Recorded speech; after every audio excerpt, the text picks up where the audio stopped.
Welcome back to my channel. If you're new to my channel, my name is Ebere. This is my husband. His name is Imo. And from our previous video that we did together, a lot of people, reached out and requested that we do another video that they really enjoyed it. So here you are.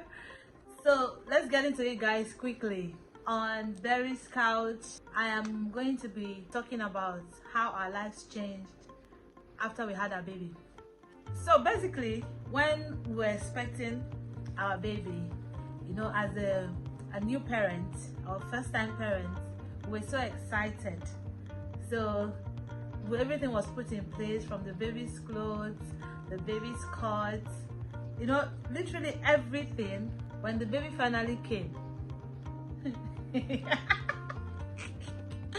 when the baby finally came, now as a new mom, I was so attached to my baby, so I totally refused for my baby to sleep in her cot. Not for anything, just for me to be closer to my baby and to be able to attend to her needs at night, not having to stand up to go to her cot when she cries.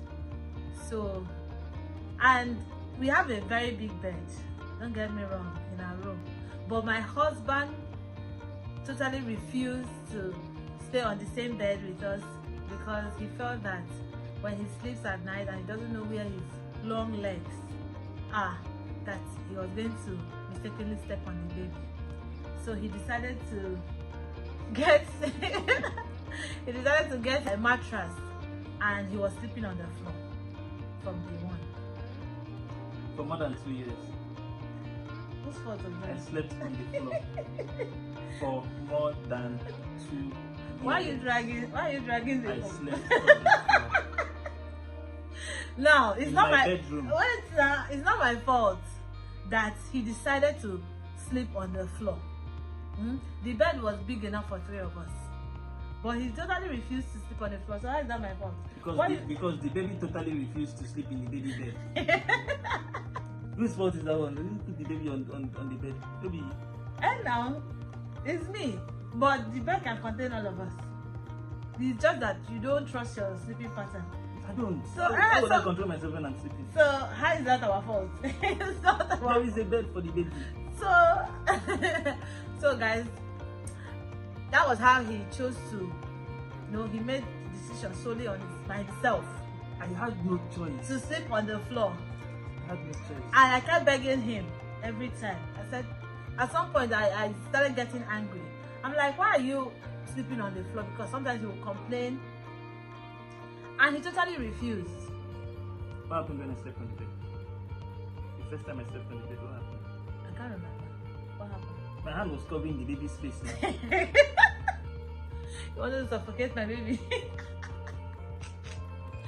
So, after 2 years and 5 months, we moved into a bigger room. And now we're all sleeping on the same bed. We're finally sleeping on the same bed, 3 of us. My daughter has totally refused. I know, okay, it's my fault. She has totally refused. Why are you staring at me? It's your fault. It's my fault. She has totally refused to sleep anywhere else except in between me and my husband. So hopefully I believe that she's going to outgrow it. I pray she does, because she's not the only child we intend having.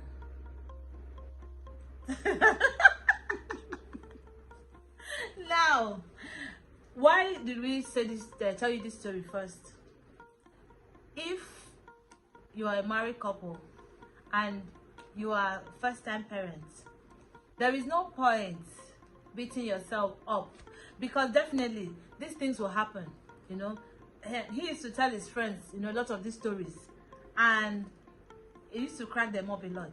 But it's the reality of life, because when you have a child, your lives totally changes.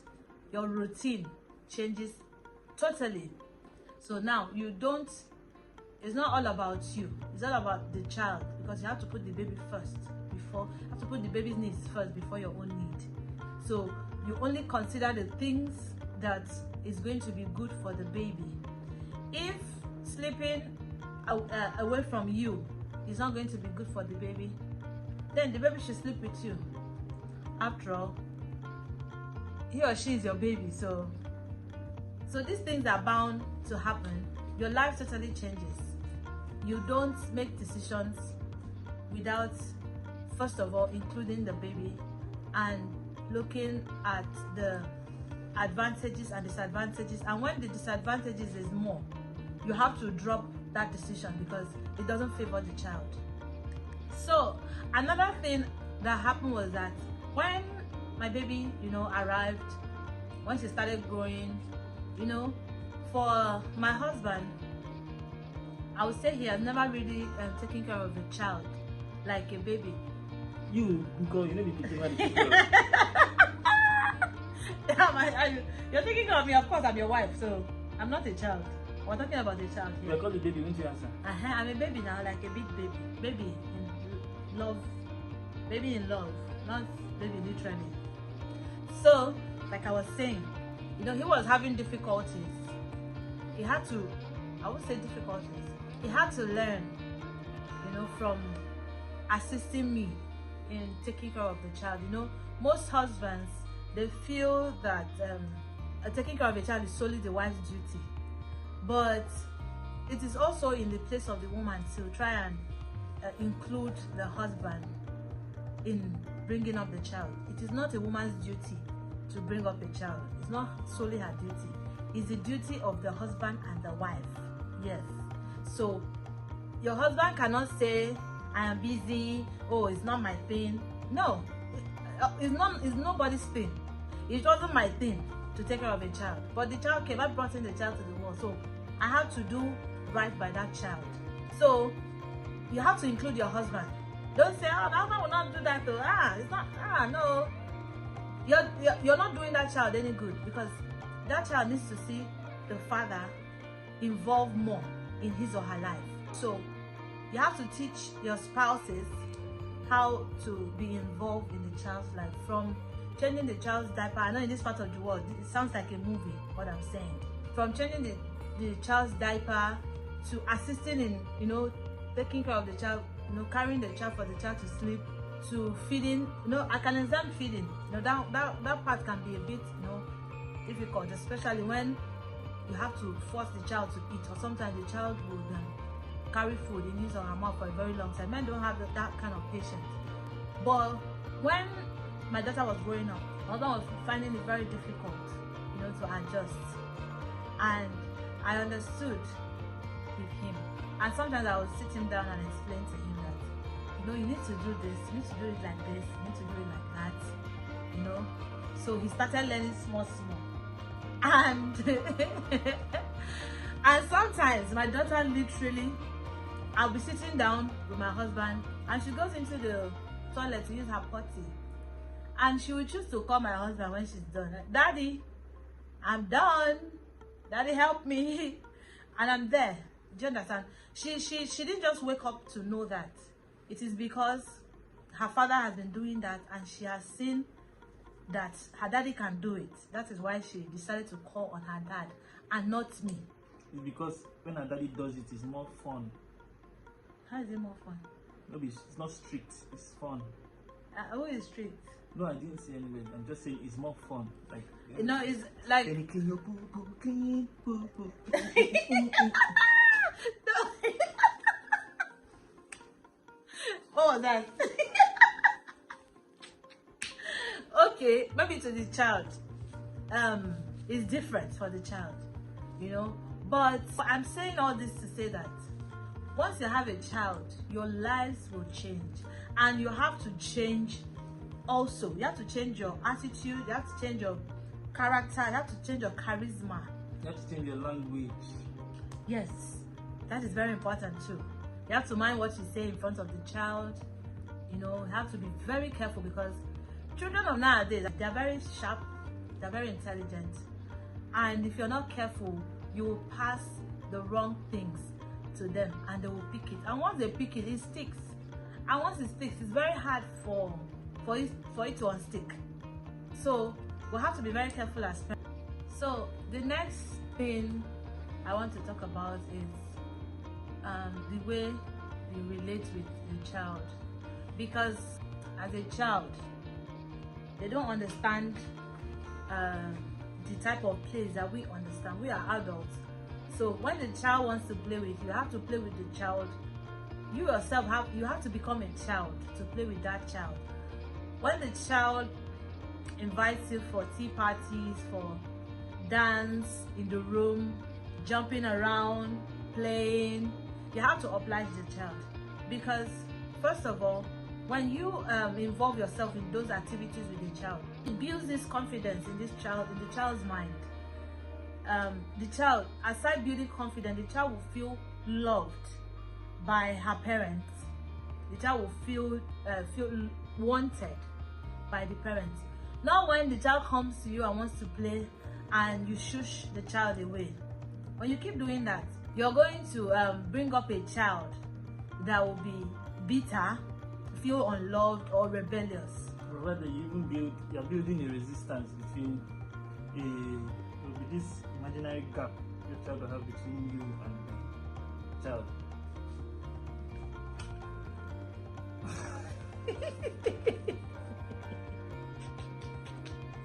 Why are you laughing at?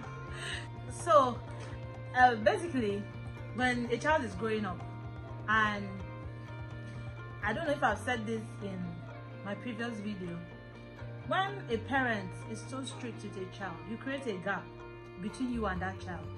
That child doesn't trust you enough to come to you and be less strict. The reasons why I'm saying this now, I'm a hard guy, a very hard guy. I've attended tea party. I've been a doctor and a patient. You have been a dancer. I've been a dancer, a ballet dancer, a break dancer. I was forced to dance. Now, those are the fun things fathers should learn to do. Yes, it's fun. They're fun things because it brings you and your daughter closer. It has brought you guys closer together. Initially, my husband was very strict. You know, when the baby does something, he will scold the baby. You know, I'm like, don't do that, because you will not make the baby fear you. Now, know that fear is not respect. There's a difference between fear and being respected. Yes, being feared and being respected. These are two things. I don't want to have a child that is just playing and hears me come back home and start running inside. No, I don't want to have such child. I don't want to be such parent. Because why is the child running? First of all, the child is just playing. He's not doing anything bad. And I am coming back. That the child should run to greet me and the child is running inside. You know, that is not the type of parent I want to be to my child. I want to be a loving, a caring parent. It doesn't mean that when the child misbehaves, I don't caution the child. I caution the child very well. And I say this every time, that when you caution a child with love, it goes a long way. For the men, it's harder. Yes. It's hard though. Yes. But it's easy. It's easy when you put your mind to it. Trust me, you will enjoy Some it. people are naturally, I'm playful. Yes, but people are naturally not playful. So it's hard for those people because your children are a mix of your ancestors and your wife's ancestors. Like my generation, people plus myself, then my wife's generation, people, a mix of those, like a hybrid, a special hybrid. You understand? So you're going to see different traits in that child. You that is being strict, you see that strictness in that child. You that is being playful, you see that playfulness in that child. You might see things that your dead auntie does in your child. Dead auntie. And I want to advise the men. Out there, when you get married, when you have a child, enjoy your wife very well. Very, very well. Like there is no tomorrow. Enjoy your wife. You understand? Like I think that's why things like honeymoon was invented. Enjoy your Why? Because once the child comes, enjoy your wife, oh. He said, why are you stressing the eh? And if you are lucky, you will have in-laws that will be taking your children for the day. What are you trying to say? Are you trying to send my child? No, I'm just trying to tell my sister-in-law, thank you for that holiday period. I liked it. 1 week of grace. It was my happiest week in more than 2 years. I was so joyous. God, I wish it would happen again. It can happen. It's in the body. God. Who's God? I'm talking to her. She knows. So I really appreciate you guys, for staying with me in this channel, for watching my videos all the time. I know a lot of you have reached out to me, to say thank you for sharing my ideas. I also appreciate you so much, and I promise to bring you more fun and interesting topics on this channel. So click the subscribe button, okay? Do it now. We love you so much, and we hope to see you. Enjoy your wife. I hope to see you in my next video. I love you. Bye.